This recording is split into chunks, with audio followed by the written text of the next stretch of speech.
Alors ce matin, je voudrais qu'on puisse ensemble voir comment nous pouvons véritablement entrer dans cette nouveauté de vie dont la Bible parle.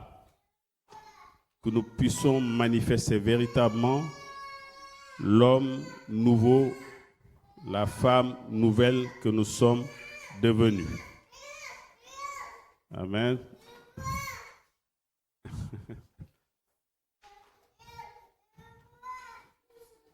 Alléluia. Alors, que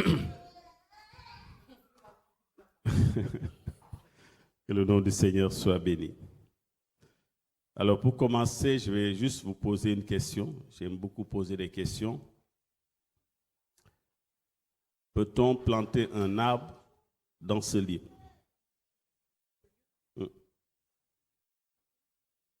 Peut-on planter un arbre dans ce livre?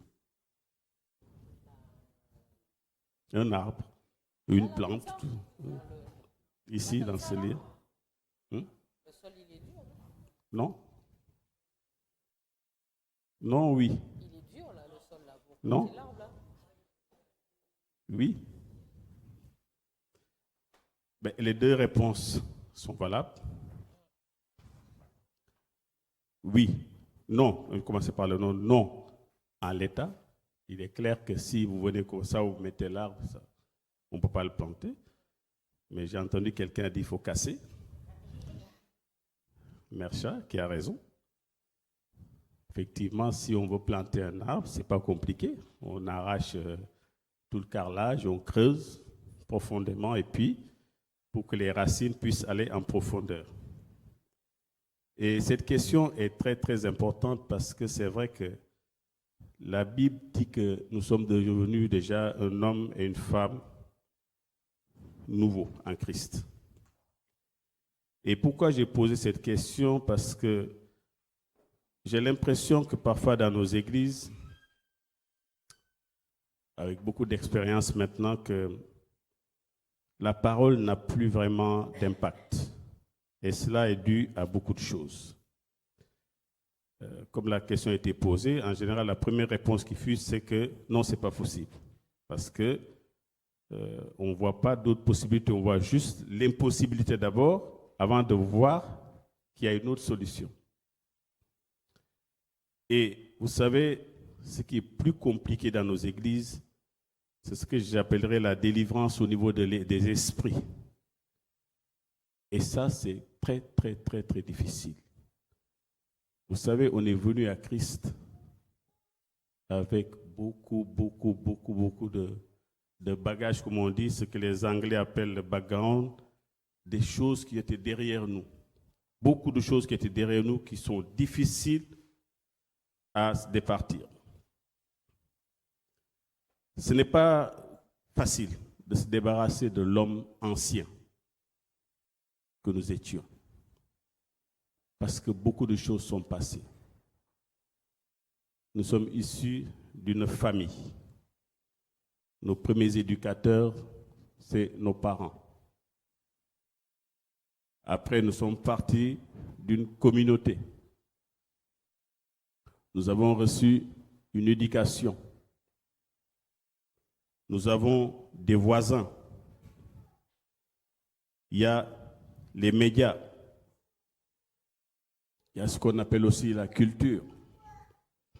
Et quand vous venez avec tout cela, croyez-moi, c'est très, très, très compliqué du jour au lendemain de commencer à penser autrement. Qu'on le veuille ou pas, c'est un travail que chacun de nous doit faire. Parce que pourquoi j'ai parlé de cet arbre-là? J'ai comme l'impression, en priant, c'est comme si le Seigneur me disait, c'est comme si avant chaque message, il faut creuser en chacun d'entre nous. Creuser pour que les racines de la parole puissent être ancrées profondément en chacun d'entre nous. Sinon, si on pose cet arbre-là comme ça sur ce carrelage, il ne va pas pousser. Et croyez-moi, en quelques jours, l'arbre sera mort. Quand vous avez une plante chez vous, que vous mettez comme ça, au bout d'un moment, vous voyez que les feuilles commencent à être fanées. Et c'est un travail que chacun d'entre nous doit faire. le combat des pensées. On ne devient pas un homme nouveau, une femme nouvelle en Christ en ayant les mêmes pensées que nous avions avant d'être convertis. Parce qu'on ne le veuille pas, il y a une culture, Christ est venu avec une nouvelle culture. Parce que quand Christ est arrivé sur terre, il avait les mêmes combats que nous. Il ne parlait pas le même langage que ceux qu'il avait trouvés. Et c'est pourquoi quand il commençait à parler, quelqu'un a dit, jamais homme n'a parlé comme lui. Jamais homme. Pourtant, les gens parlaient depuis des années. D'où lui vient cette sagesse? Et aujourd'hui, c'est vrai que quand nous pensons à tout cela, on se dit, mais c'est quand même compliqué, ce combat des pensées. Et une autre question que je me pose et que je nous pose aujourd'hui, est-ce que nous nous connaissons nous-mêmes? Est-ce que tu te connais? Est-ce que je me connais réellement? Moi, je ne me connais pas. Je ne connais pas mes limites. Je ne connais pas vraiment ce que je suis capable de faire ou de ne pas faire. Je ne connais pas réellement mon cœur. La Bible est claire là-dessus. Je ne connais pas mon cœur. Et c'est pourquoi la Bible est très très claire là-dessus en disant que, vous voyez dans le Jérémie 17, 9, il nous est dit, le cœur de l'homme est tortueux par-dessus tout et il est méchant. Qui peut le connaître? Qui peut le connaître? Seul Dieu connaît le cœur de l'homme. Et je vais commencer par le négatif pour aller vers le positif, pour dire comment on ne se connaît pas réellement. Vous prenez l'exemple d'un homme et une femme qui sont mariés depuis des années, qui ont passé des bons moments, qui sont dit des choses merveilleuses, manifestent de l'amour. Du jour au lendemain, pour X raisons, ils arrivent à se séparer, rien ne va dans ce couple. Cet homme qui a aimé cette femme de toutes ses forces, ils ont eu des enfants, vient du jour au lendemain frappé par une crise de jalousie, décimer toute cette famille. Va tuer cette femme, tuer ses enfants. Et personne ne va comprendre. Les gens disent, mais c'était quelqu'un de gentil pourtant. C'était quelqu'un sans problème. Et voilà du jour au lendemain que cet homme qui était si bienveillant va se transformer en animal féroce. Si on avait dit à cet homme il y a quelques années qu'il aurait pu commettre cet acte, jamais il l'aurait pu. Ça, c'est le côté négatif. Et je veux me servir de cet exemple-là pour aller maintenant plus loin. C'est pourquoi je te dis, tu ne connais pas tes limites. Là, je parlais du côté négatif. Et imagine-toi maintenant cette même énergie, cette même force que cet homme a eue pour faire le mal. Tu peux utiliser la même énergie, la même force pour aller au-delà des limites que tu crois avoir. C'est pourquoi je te dis que tu ne te connais pas réellement. Tu ne connais pas réellement tes possibilités, tu ne connais pas réellement ton cœur. Parce que ce matin, cet homme qui va dire non, on ne peut pas planter un arbre dans ce lieu. Parce que tu ne vois que cette difficulté-là.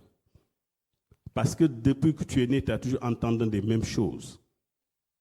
Et même en étant venu à Christ, il y a toujours ce combat des pensées entre ce que la Bible dit et ce que tu as reçu comme éducation, tout ce que tu as toujours eu comme une certaine culture. Et ce matin, j'ai envie véritablement que nous puissions démontrer l'homme nouveau qui est en chacun d'entre nous.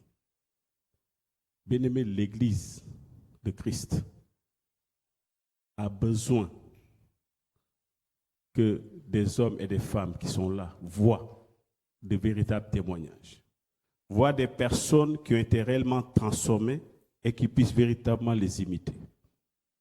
Vous savez, les apôtres ont vu Jésus-Christ faire. Christ est venu avec une nouvelle culture et je me dis, si la Bible s'était arrêtée uniquement à la mort et la résurrection de Jésus-Christ, ça aurait été une véritable tristesse. Parce qu'on aurait pu dire c'était Jésus. Ah non, lui c'est Jésus, donc tout ce qu'il a fait c'est normal. Mais heureusement qu'après sa mort, il y a eu les actes des apôtres. Il y a eu des hommes et des femmes qui ont manifesté des choses encore plus grandes que Christ avait manifestées sur terre. Et que cela doit nous servir à nous de témoignage. Et on a vu des hommes et des femmes transformés. On a vu un Pierre qui avait peur pendant que Christ n'était pas encore mort. Et ce même Pierre, après la résurrection de Christ, après qu'il soit véritablement né de nouveau, on voit un autre Pierre qui n'avait plus peur de personne. Christ est venu avec une autre culture, une nouvelle culture. On a vu un Jésus-Christ quand il venait où c'était encore, quand on fait quelque chose, il faut le rendre.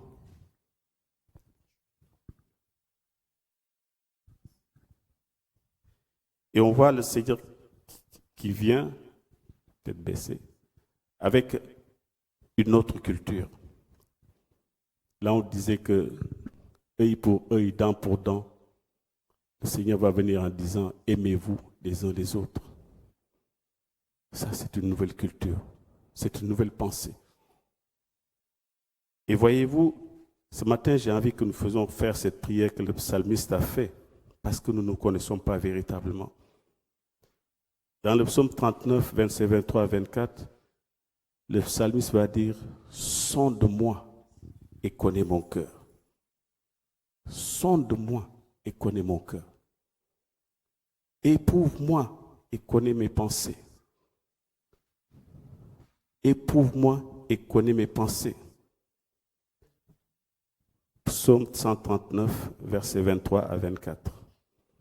Sonde-moi et connais mon cœur. Éprouve-moi et connais mes pensées. Regarde si je suis sur une mauvaise voie et conduis-moi sur la voie de l'éternité. Sonde-moi et connais mon cœur pour te montrer réellement que tu ne connais pas. Tu ne connais pas ton cœur et tu ne connais pas jusqu'où tu peux aller. Le Seigneur connaît ton cœur. Bien-aimés, il faut que pour ce moment ou l'autre, nous puissions nous débarrasser de tout ce que nous avons eu comme passé et qui ne colle pas, qui bloque la puissance de Dieu dans nos vies. Parce que aujourd'hui, qu'on se dise la vérité, on a envie de voir des choses merveilleuses. La Bible parle des choses que l'œil n'a point vues, que l'oreille n'a point entendues. Des choses qui ne sont même pas montées au cœur de l'homme. La Bible dit que ces choses-là nous sont révélées par l'Esprit. Et parfois, quand je suis assis dans nos églises, je nous regarde. Je dis, Seigneur, quelle tristesse. Il y a des moments où nous devons commencer à réfléchir, à penser, à faire travailler notre esprit. Bien aimé, ce ne sont plus les messages qui changent la vie des gens. Je le dis toujours et je le répète, nous avons entendu combien de messages depuis que nous sommes convertis. Les dimanches, les jeudis, les mardis, Internet. Il y a plein de messages. L'heure est venue où nous devons démontrer la parole que nous entendons tous les jours. Des messages, il y en a plein dans le monde. Il y a des conférences qui se font tous les jours avec beaucoup de gens qui parlent. Quand Jésus-Christ est venu, il parlait, il agissait.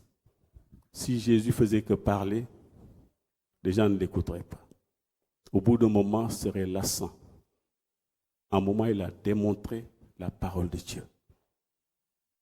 Les gens le suivaient, il l'écoutait, il les nourrissait, il les guérissait. Il trouvait des solutions auprès de lui.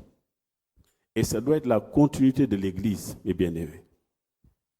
Sinon, à quoi ça sert de remplir des salles? Pour faire juste des auditeurs. Si c'est ça, le monde le fait mieux que nous. La Bible dit, nous avons reçu la pensée de Christ. Et il faut qu'en nous, que chacun d'entre nous puisse manifester cet homme nouveau et cette femme nouvelle. Et cela, croyez-moi, ce n'est pas un exercice facile. Ce n'est pas facile. Parce qu'il faut un moment commencer à voir comme Dieu voit et marcher selon l'esprit. C'est ce que j'appelle cette culture de l'esprit. Nous connaissons tous ce verset dans 2 Corinthiens 5, 17 qui nous dit que celui qui est en Christ est une nouvelle créature. Toutes choses sont devenues nouvelles. Les choses anciennes sont passées. Le danger, c'est que ce sont des versets que nous aimons souvent réciter.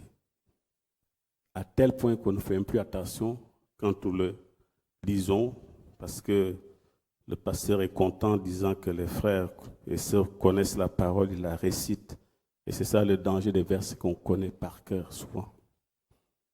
Aujourd'hui, quand je lis ce verset, la première question que je dois me poser, c'est en quoi suis-je une nouvelle personne? En quoi suis-je une nouvelle personne? Oui, selon la parole, le fait d'être en Christ maintenant, je suis une nouvelle personne. C'est vrai, la Bible dit, c'est quelque chose que je reçois par la foi. Mais sincèrement, en quoi je le manifeste? Est-ce que cela se manifeste dans ma vie de tous les jours? Est-ce que cela se voit? Est-ce que cela, quelqu'un qui m'a connu avant ma conversion, quand il me voit véritablement un être nouveau? C'est la question que nous devons nous poser. C'est la question que nous devons nous poser. Et je pense que l'ère de la démonstration doit être là dans nos églises aujourd'hui. Sinon, bien aimés, nous allons prêcher comme dans le désert. Encore Jean-Baptiste, il arrivait à attirer du monde. Je ne pense pas que nous puissions attirer du monde aujourd'hui avec tout ce qui se passe. Le monde a tellement de solutions aujourd'hui. Pourquoi voulez-vous qu'ils viennent dans nos églises? Il y a tellement de solutions aujourd'hui. Il y a tellement de raccourcis aujourd'hui. Pourquoi voulez-vous qu'ils viennent s'asseoir un dimanche dans nos églises? Ou la semaine venir un jeudi ou un mardi dans nos églises? Pourquoi? Et pourtant, au temps de Christ aussi, il y avait beaucoup de préoccupations. Mais la Bible dit des foules le suivaient. Des foules étaient avec lui. Au temps des apôtres, quelques personnes ont bouleversé le monde entier par leurs enseignements. Quelques personnes. Alors que c'était l'époque où ils étaient terrorisés parce que le Seigneur n'était plus là. Et la Bible dit par leurs enseignements, ils ont bouleversé le monde entier. Croyez-vous que ces personnes-là, les gens ne les connaissaient pas avant? Ils ont dû voir les changements. Ils ont dû voir que ce n'étaient plus les mêmes personnes. Ils ont vu voir que ces gens-là manifestaient une nouveauté de vie. Ils étaient plus surpris. Ce matin, j'étais en train de méditer sur Philippe quand il était avec l'eunuque. Et la Bible nous dit que dès qu'il a fini avec l'eunuque, l'esprit l'enleva. Il partait avec pour l'amener ailleurs. C'est des choses qui n'étonnaient même plus Philippe. On le lit vite fait, mais quand on se pose la question, ça veut dire qu'ils étaient dans une autre dimension. Le fait d'être là et que tu es là, tu prêches, puis l'esprit te prend, t'enlève, t'amène ailleurs. Ça ne les surprend même plus. C'était devenu leur quotidien. Ils étaient dans une dimension d'esprit qui était telle que ces choses-là ne les impressionnaient même plus. Pensez-vous que Pierre et Jean, quand ils allaient au temple et qu'ils avaient vu le boiteux, certainement ils l'ont vu des centaines de fois. Mais à l'époque, ils ne faisaient même pas attention. Mais quand ils sont venus entendant cet homme en train de mendier, je me dis, mais attendez, nous avons reçu quelque chose maintenant. Nous ne sommes plus les mêmes personnes. Et il dit à cet homme, mais nous n'avons ni or ni argent. Tout ce que nous avons, nous te donnons. Lève-toi et marche. Au nom de Jésus. C'est autre chose. Ça dit qu'à un moment, il y a eu un déclic qui s'est passé dans leur tête. Je peux vous assurer que c'est quelque chose qui m'a touché. Quand je venais de me convertir, je peux vous assurer, parfois je voyais des paralytiques ou des boiteux ou des aveugles comme ça dans la rue. Et je peux vous assurer, parfois, peut-être c'était la peur. Mais je me disais, pourquoi pas le faire? J'avais envie de dire à cet homme, au nom de Jésus, lève-toi et marche. Dans cette fougue de la nouvelle conversion, cette fougue de l'homme nouveau, on a l'impression on a envie de démontrer ces choses-là. Mais c'est quelque chose qui est tellement merveilleux. On sent qu'ils ont franchi un autre cap. Ils sont rentrés dans la dimension maintenant de l'esprit. Et c'est pourquoi dans nos églises aujourd'hui, quand je vois ces choses-là, nous avons ce que beaucoup n'ont pas dans ce monde.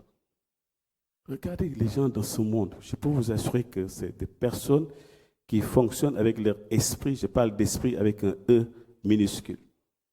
Parce que, bien aimé, ce n'est pas par la chair qu'on se lève un matin et dire que pour aller d'ici en Afrique, c'est beaucoup de temps, donc il faut que je trouve un autre moyen d'y aller, sans que ce soit par le bateau, quelque chose qui va voler, qui va aller jusque là-bas, créer un avion.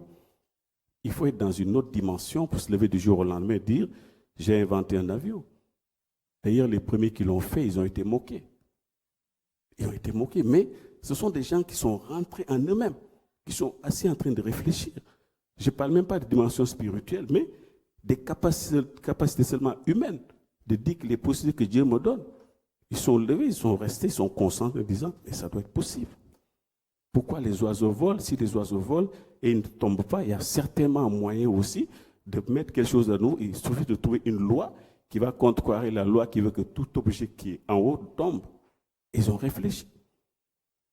Et nous, aujourd'hui, nous ne prenons pas, bien aimé, cette dimension de creuser, comme tout à l'heure, pour pouvoir mettre cet arbre-là, cette plante sous terre. Pourquoi nous ne le faisons pas? Et je vais vous amener dans une dimension aujourd'hui qui va faire que pendant ces derniers jours de l'année, vous allez réfléchir, essayer de creuser en vous-même pour trouver la source, la force qui va vous donner de faire des choses que vous n'avez jamais osé faire. Des choses extraordinaires.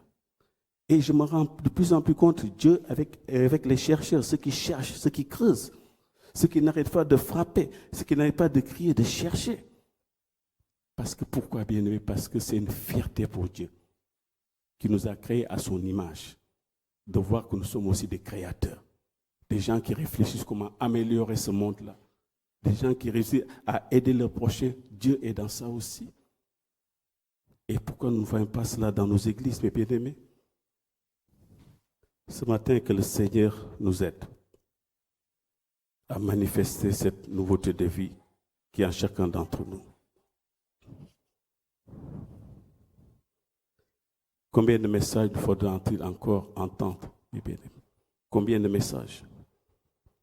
Afin de démontrer cet homme nouveau que nous sommes véritablement. Il va falloir qu'à un moment, nous puissions dominer les doutes, les craintes, les peurs. Il y a une question qui m'a toujours fatigué. Dès qu'on parle de quelque chose, et si ça ne marche pas? Et si ça ne marche pas? Je n'ai jamais compris ça. Et si ça ne marche pas? Beaucoup sont hantés par cette peur, si ça ne marche pas. Ou j'ai déjà essayé, ou quelqu'un d'autre l'a fait, ça n'a pas marché. Est-ce que savez-vous, bien aimé, que c'est quand je vois la réussite future, c'est ça qui motive mon attitude présente. Ce qui fait que je suis motivé, c'est que je vois déjà les résultats futurs. C'est ça qui va faire que ma motivation sera grande. Mais si je commence à dire ça ne marche, si ça ne marche pas, je commence déjà à mettre une limite, j'ai peur déjà. Je vois ce sol, non, on ne peut pas planter un arbre. Et je vais vous dire une chose, bien aimé. Notre cerveau est très, très, très sélectif. Il ne prend que les informations que vous lui donnez. Si vous le nourrissez avec du négatif, il va enregistrer que du négatif. Si vous le nourrissez avec du positif, il va prendre que du positif. Le cerveau sélectionne les infos que vous lui donnez. Il se nourrit des pensées que vous lui donnez. Regardez un exemple. Quand vous achetez une voiture, et on l'a tous vécu pour ceux qui ont des voitures, vous avez l'impression de voir cette voiture partout. Même si je suis sûr que le pasteur Jean qui avait une Mazda qui était rare, c'est sûr qu'au moment où tu roules, tu commences à croiser ces voitures-là. Pourquoi? Ce n'est pas que ces voitures n'existaient pas, mais parce que tu n'y faisais jamais attention. Mais depuis que tu as cette voiture, tu as l'impression qu'à chaque coin de rue, tu vois cette voiture, parce que ton cerveau commence à être dirigé vers cela. Et c'est comme ça que la nature humaine fonctionne. Si je comprends ça, j'ai compris beaucoup de choses. Tu la vois partout, cette voiture. Tu as l'impression que tous les voisins ont la même voiture. Parce qu'avant, tu ne faisais pas attention parce que tu n'avais pas cette voiture-là. Et notre cerveau sélectionne ces informations. Si quelqu'un se lève tous les matins en disant c'est possible, c'est possible, c'est possible, je peux vous assurer que vous êtes en train d'envoyer un message à la nature. Vous êtes en train d'envoyer un message à l'atmosphère en disant que c'est possible. Et vous allez voir, je peux vous assurer que j'ai déjà expérimenté ça. Vous commencez déjà à rencontrer les personnes qui pensent la même chose que vous. Il y a une sélection qui se fait. Dieu va envoyer des gens vers vous, vous ne savez même pas d'où est-ce qu'ils viennent. Vous commencez à parler, la personne parle le même langage que vous. Il y a un tri qui commence à se faire. Un tri qui commence à se faire. Et croyez-moi, ce sont des choses que l'on voit tous les jours.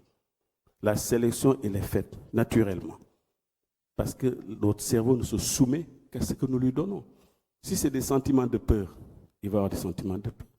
Si c'est des sentiments de quelqu'un qui est fort, quelqu'un qui croit, qui a cette foi qui est ferme, vous êtes en train de transmettre les mêmes informations.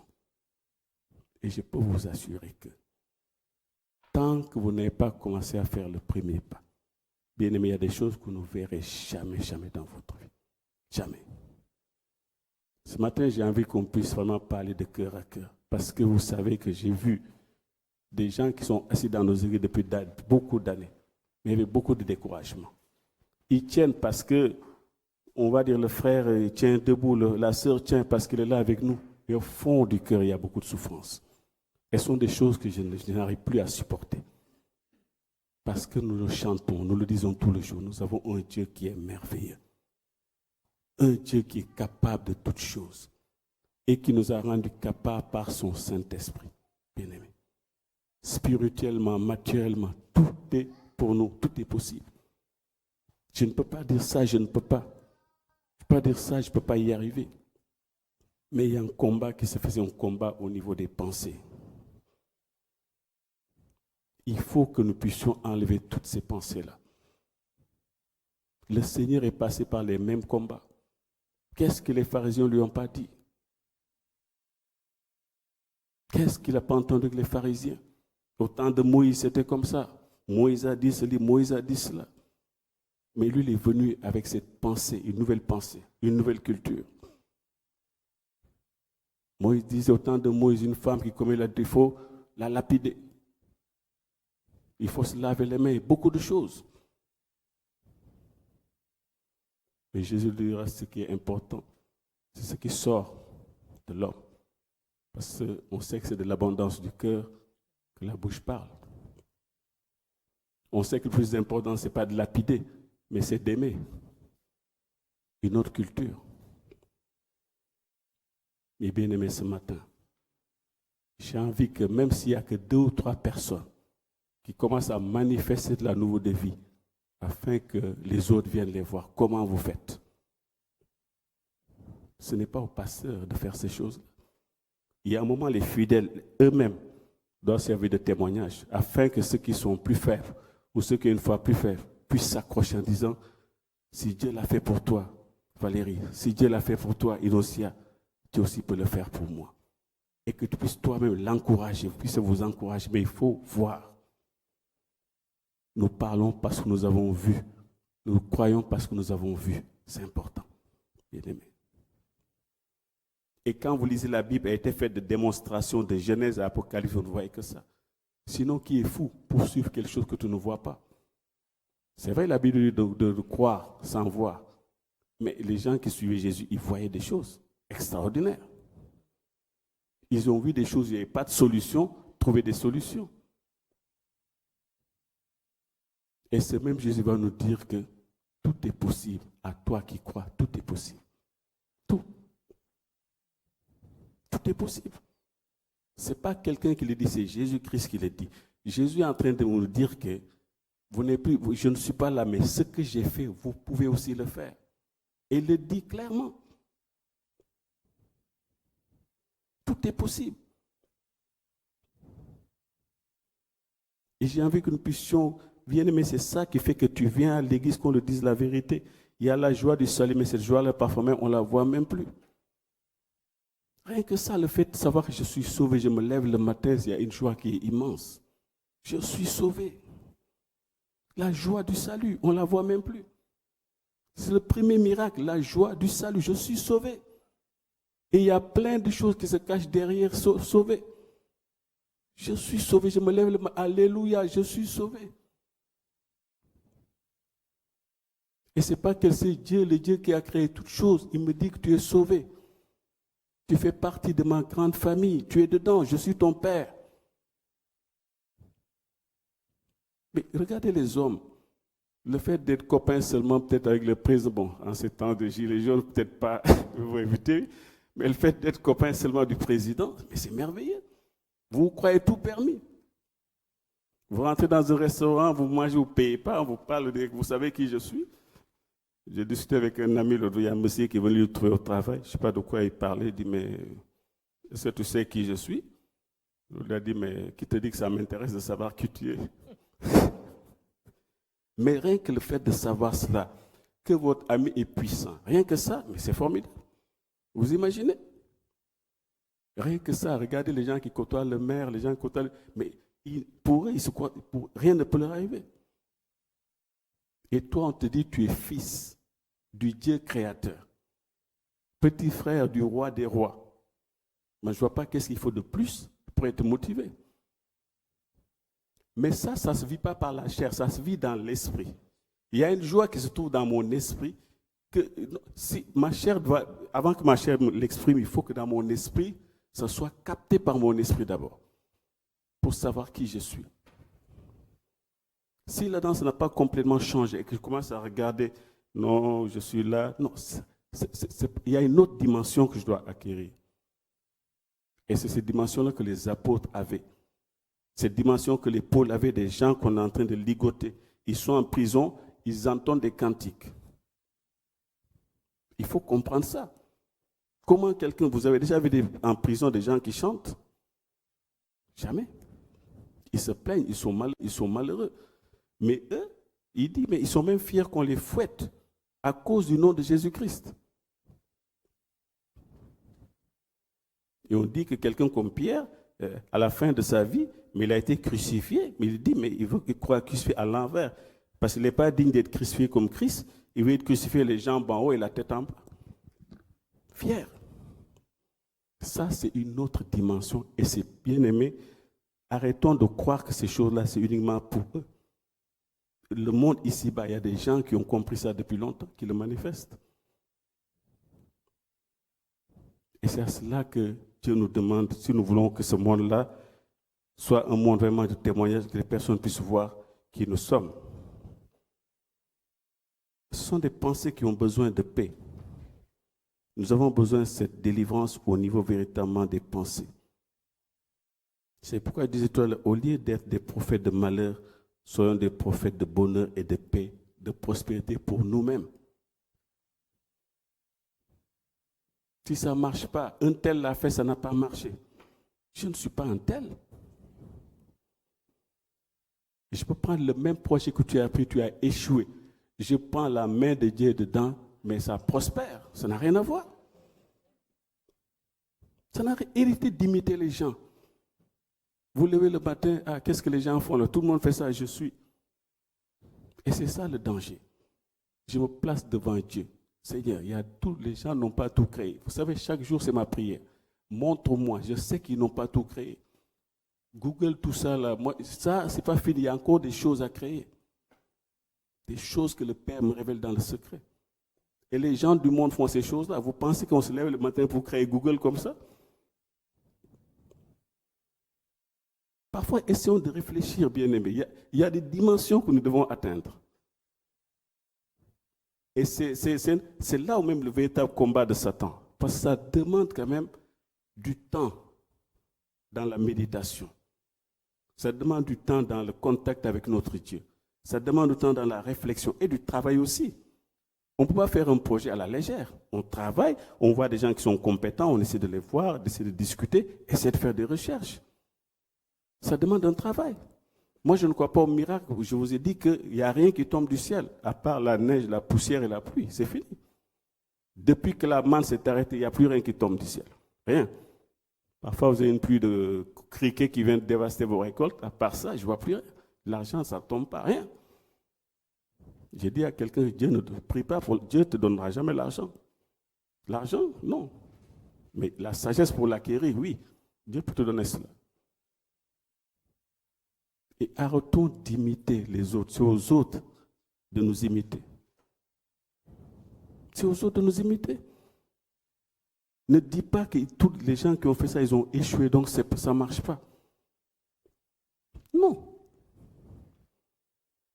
Je peux prendre l'idée de la personne, l'idée de la même personne. Le Seigneur me dit, ajoute une touche de ceci, une touche de cela et tu verras. Le même projet. Et c'est ça qui va faire que dans l'église, ça va encourager les gens. Voir une seule personne, et quand c'est comme ça, mes frères, venez, aidez-moi. Je peux voir un projet, ça nécessite des bras. J'engage toute l'église. Venez, je vous salarie tous. Toute l'église est salariée par l'idée d'une seule personne. Est-ce que vous y croyez ça? C'est possible. Il y a des stratégies qui viennent de Dieu. Mais tant que nous restons dans ce que Dieu nous demande de sortir du charnel, nous voulons y demeurer. Dans ce monde-là, tout est esprit. Ça dépend de quel côté de l'esprit tu es. Tout est esprit. Il y en a qui l'ont compris depuis longtemps. Il y a des dimensions, tant que ne les atteint pas. Cette manifestation de l'homme et de la femme nouvelle marche par une certaine dimension d'esprit. Que tu le veuilles ou pas. Tout est spirituel dans ce monde-là. Que tu le crois ou pas, tout est spirituel. Pendant que tu es là en train de pleurer, Dieu t'attend déjà quelque part. Mais toi, tu ne le vois pas. C'est pourquoi quand tu pries, Seigneur, ouvre les yeux de mon cœur. On ne parle pas des yeux physiques. Les yeux physiques, ça ne mène nulle part. Ça t'amène la peur, les craintes. Tu ne vois que des limites. En esprit, il n'y a pas de limite. Il n'y a pas de limite en esprit. Il n'y a pas de limite. Parce que nos yeux physiques, la voix, tu entends déjà la voix de Satan, donc ce n'est pas pour toi. Regarde. Tu habites à Sarcelles. Toi, un jour, tu as un bureau à la Défense. Mais ça ne va pas, non? Pourquoi pas? Pourquoi pas? Ça ne sert à rien d'être en Christ. Si je manifeste des pensées de peur, de doute, de crainte, et si ça ne marche pas, ouais, je vais faire ça, j'ai échoué. Tu as échoué, relève-toi. Ce n'est qu'une mauvaise expérience. J'ai compris comment ça marche maintenant. Heureusement que j'ai échoué. J'ai toujours aux gens, mieux vaut échouer à 40 ans qu'à 70 ans. J'ai encore du temps, à 70 ans, parfois c'est un peu limite. N'ayez pas peur des échecs. Il n'y a que ceux qui ne font rien qui n'échouent pas. N'écoutez pas les gens. Écoutez votre esprit. Écoutez ce que Dieu a à vous dire. Les personnes qui vous poussent à dire allez-y sont très rares. Ceux qui vous disent attention, fais attention, ça, il y en a des milliers. Fais attention. Ah non, ça va, c'est pas bon. Villiers-le-Bel. Il y a Lazac, fais attention. Si je l'avais écouté, je n'aurais pas fait 12 ans à Villiers-le-Bel. Et je suis encore devant vous. Aimez les pensées du Seigneur. Ayons les pensées de Dieu lui-même. Regardez comment Jésus-Christ fonctionnait. On a tout fait pour l'empêcher. Même pour aller jusqu'à la croix, c'était un combat. Mais il ne se souciait pas de ce que les gens disaient. Lui, il était en communion avec le Père. Tant qu'il était en accord avec le Père, c'est bon. Le reste, ce n'était pas son problème. Regarde le combat qu'il a eu avec les pharisiens. Les gens se moquaient, même parmi les gens qui étaient là, ils se moquaient de lui. Mais il continuait sa route.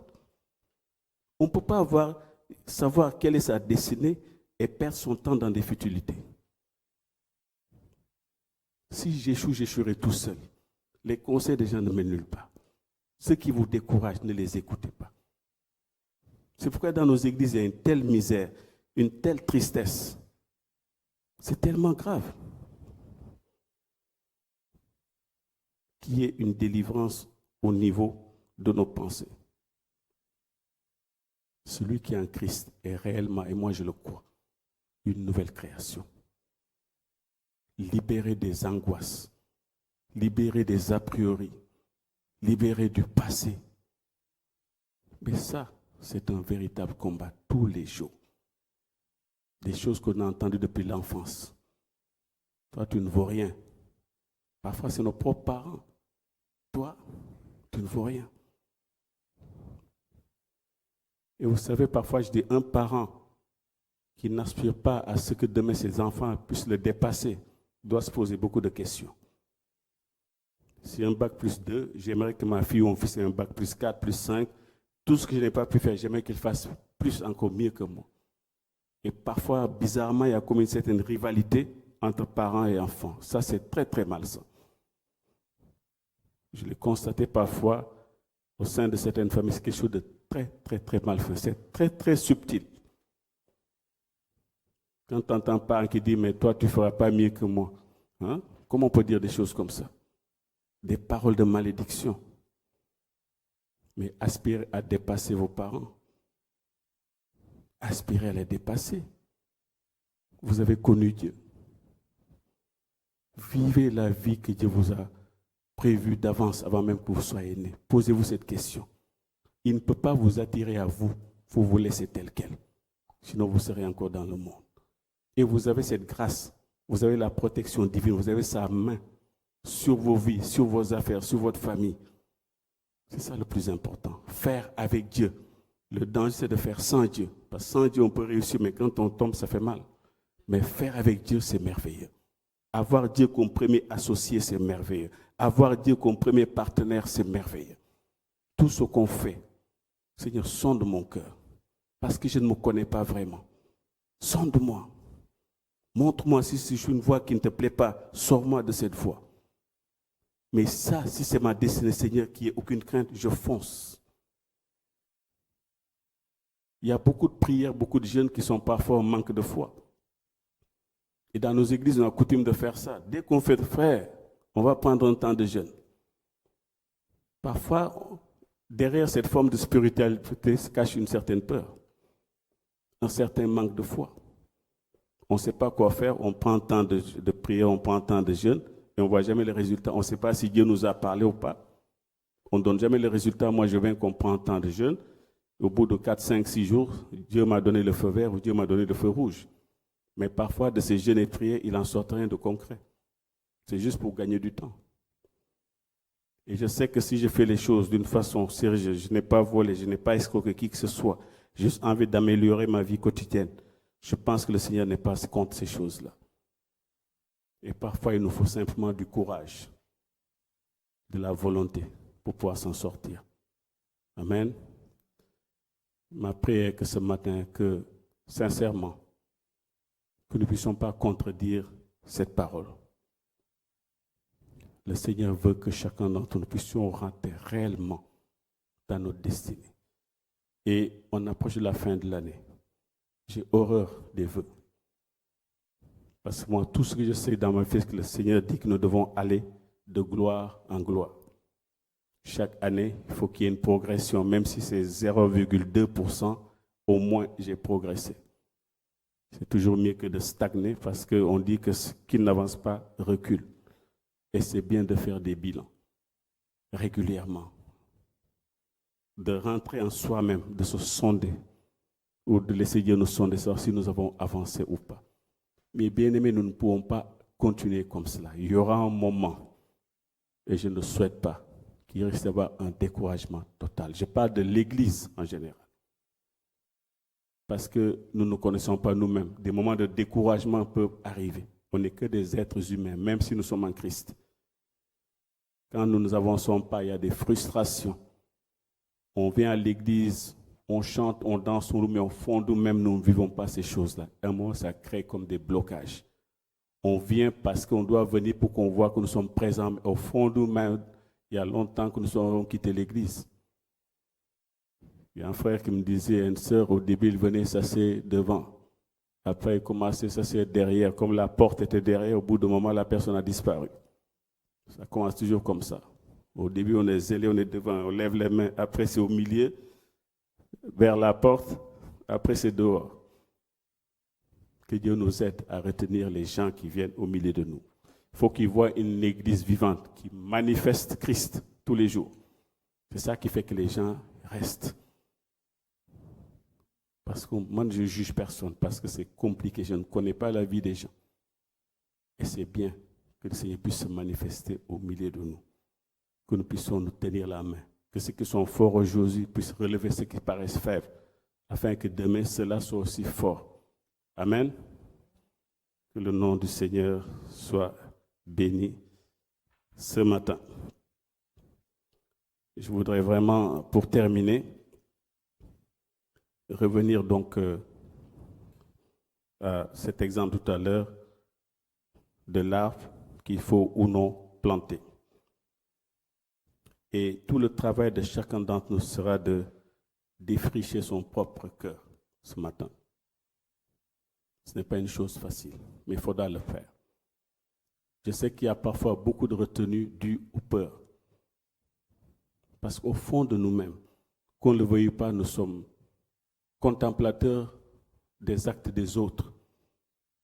La télé nous montre ces héros. On a toujours des gens, on a l'impression que c'est fait pour une catégorie de personnes. Qu'on ne le veuille pas, on est influencé. On regarde des exploits des uns des autres, c'est ce qu'il a fait, on nous montre cela. Et à force de regarder, on devient seulement des admirateurs. Et on oublie nos propres vies. Personne ne se lève le matin en disant, mais attends, pourquoi pas moi? Vous savez, parfois je me lève le matin pour aller au travail, je regarde mon épouse, chaque matin courir de gauche à droite. Je m'assois, je dis, mais comme ça jusqu'à la retraite, ça va être compliqué. Ce n'est pas fait pour moi ça. Je me dis au bout d'un moment, ce serait pour moi un rêve. Je suis libre de travailler ou non. Il faut que ce soit un plaisir. Je vais au travail, pas pour payer la maison, mais c'est parce que c'est par plaisir. Et ça, c'est autre chose. On se lève le matin, on est en forme, on danse, on chante, on ne court pas après le RR, de courir de gauche à droite. Jusqu'à quand? Mais ça, à un moment, il ne suffit pas d'y penser, mais il faut le travailler. Cette liberté, c'est une liberté ou c'est une forme de liberté? Dire, chérie, il te reste combien d'années pour la retraite? 15 ans? Je les paye, tu t'assois. Je vous assure. Parfois, je m'assieds comme ça, je pense à toutes ces choses-là. Regardez aujourd'hui le pasteur, le ministère, le travail, courir de gauche à droite. Bien aimé, on ne peut pas être efficace à 100% en ayant le ministère et le travail. Ce n'est pas possible. C'est dur. Il y a la famille. Mais ces choses, on les place devant Dieu. Quelqu'un a dit Dieu n'a pas promis la retraite, il a promis le repos. Ah non, ce n'est pas la retraite qui t'a le repos. Dire Seigneur, si j'ai envie d'arrêter à 50 ans, 45 ans, je m'arrête, mais donne-moi les idées qui feront que je me prépare à ça. Parce que vous pouvez mettre tous les gilets que vous voulez. Je peux vous assurer que si vous ne placez pas devant Dieu et vous suivez ce que vous voyez là, vous allez vous fatiguer. Bien aimé, ces choses-là, quand on les voit, c'est un signe. Dire Seigneur, ok, je suis en train de voir qu'est-ce que tu es en train de me dire par rapport à tous ces mouvements-là. C'est peut-être le moment de m'entrer en mode de réfléchir, voir comment je vais faire pour ne pas être happé par tout ce que je vois. Il y a certainement une solution. Suivre la foule, c'est bien, mais bien, il faut parfois, dans chaque mouvement, je dois en tirer un enseignement. Il y a quelques années, je disais à Bobignette, quand tu étais encore là-bas, je dis, du travail, il n'y en aura jamais pour tout le monde. Non, de l'emploi, il n'y en aura jamais pour tout le monde. De l'emploi, non, ça c'est fini. Mais du travail, oui, il peut y en avoir pour tout le monde. Parce que travail et emploi, c'est deux choses différentes. Un emploi, c'est qu'on me donne, on m'embauche que je travaille, mais le travail, tout le monde peut travailler. Et je leur dis, c'est souvent dans les pays pauvres que vous voyez plus d'entreprises. En Afrique, vous allez là-bas, tout le monde est chef d'entreprise. La maman se lève le matin, elle a mis sa table devant, 2 maniocs, 2 patates, cacahuètes, piment. Elle a une entreprise. Elle s'assoit là-bas et croyez-moi, elle nourrit les enfants avec ça. Personne ne l'embauche. Personne, l'État, tout ça, il n'y a pas d'État chez nous. Tu ne vas pas dire au président, tu ne m'embauches pas, donc il n'y a pas de travail. Donc tu te lèves le matin, ta petite entreprise, c'est un truc sur la main, tu vas avec, tu fais tes affaires. Le soir, ce que tu as récolté, tu nourris les enfants avec. Ça, c'est le travail, ce n'est pas un emploi. Si tu attends toujours qu'on t'emploie, envoie des CV partout, à moi, tu t'assois. Qu'est-ce que je suis capable de faire, Seigneur? Tu as certainement mis à moi un don qui est dominant, que je peux exploiter. Et ça aussi, il faut y réfléchir. Tout ça fait partie de cette nouveauté de vie. Tout ça fait partie des choses dont je dois entrer en nous, des choses qui doivent m'habiter. Et Dieu nous donne cette intelligence-là. Bien-aimés, nos messages doivent être pratiques. Nous sommes dans cette ère où Jésus parlait à son époque avec des mots que les gens comprenaient. Un semeur semait, des choses que tout le monde comprenne qui rentraient dans... Il avait un langage simple. Quand vous allez dans des églises où les gens utilisent des mots qui sont trop compliqués, posez-vous des questions. Soit ils essaient de vous embrouiller, parce que quand on parle le langage d'aujourd'hui, des choses que les gens puissent comprendre. C'est clair, l'évangile doit être très, très, très pratique, afin que les gens puissent s'en sortir. L'église aussi doit faire un peu de social, répondre aux besoins des gens. Jésus le faisait. Il enseignait des choses spirituelles, mais aussi, il s'occupait aussi du social. Quand les gens avaient faim, comme je disais tout à l'heure, il les nourrissait. Et c'est cette dimension-là que nous devons comprendre. Bien-aimés, n'ayez pas crainte. J'ai envie de vous dire que n'ayez pas peur. Allez frapper les portes que vous n'avez jamais osé frapper. Frappez. Faites quelque chose que vous n'avez jamais osé faire. Bien-aimé, s'il y a un défi pour 2019, fais quelque chose que tu n'as jamais fait pour voir quelque chose que tu n'as jamais vu. Tu ne peux pas faire les mêmes choses et s'attendre à d'autres résultats, ce n'est pas possible. Einstein appelait ça de la folie. Faire les mêmes choses et vouloir que ça change, ça ne changera jamais. Regardez depuis combien de temps nous travaillons. Celui qui est salarié là, depuis 20-30 ans, tu te lèves le matin, fin du mois, virement, le 15 découvert, fin du mois, virement, le 15 découvert, parfois même c'est le 5, ça ne changera pas. Mais parfois c'est la peur. Si je quitte mon boulot et le crédit de la maison, le crédit de la voiture, Satan te dit, tu as vu ta maison, les enfants, tu vas faire comment? Mais personne ne peut réussir sans avoir pris des risques. Et le piège est là. Il y a ceux qui osent franchir le pas en disant, je m'appuie sur Dieu. Et d'autres qui vont dire, ah non, je préfère moi rester comme ça. Et je crois que c'est John Bever un jour qui disait que dans la vie, il faut savoir choisir entre le confort et la destinée. Et ça m'a toujours marqué. C'est plus facile d'être dans le confort. Mon petit boulot, en France, comme tout est petit boulot, ma petite famille, ou de dire non, non, non, Dieu m'a appelé à autre chose. Mais ça, il faut du courage, mes amis. Il faut beaucoup de courage. Parce que le diable te mettra toujours les choses que, si ça ne marche pas, comment tu vas faire? Si ça ne marche pas. Quand tu es une entreprise, tu n'as pas de chômage, tu sais. Si ça ne marche pas, tu fais comment? Que Dieu nous aide ce matin. J'espère que véritablement le Seigneur nous a parlé ce matin et que nous creuserons vraiment, nous défricherons nos cœurs pour vraiment que la culture de Christ puisse être notre véritable culture. Et je vous dis, vous vous connaîtrez réellement que si le jour où vous commencez à faire des choses que vous n'avez jamais osé faire, parce que vous ne nous connaissez pas. Tout à l'heure, j'ai choisi un exemple extrême de l'homme qui est capable de tout. Mais le côté positif aussi, vous ne le connaissez. Vous ne savez pas de quoi vous êtes capable de faire aujourd'hui. Et vous serez étonné vous-même des choses que vous êtes capable de faire, je vous assure. Vous serez étonné parce que vous n'avez jamais sondé ce côté-là de vous. Vous ne l'avez jamais expérimenté. Jusqu'à présent, vous étiez de l'autre côté. J'ai envie de dire le côté obscur des choses pour paraphrer un film célèbre. Vous n'avez pas sondé ce côté du c'est possible qui est en vous. Vous n'avez pas vu ce côté-là parce que parfois c'est la peur. On se dit c'est pas pour moi.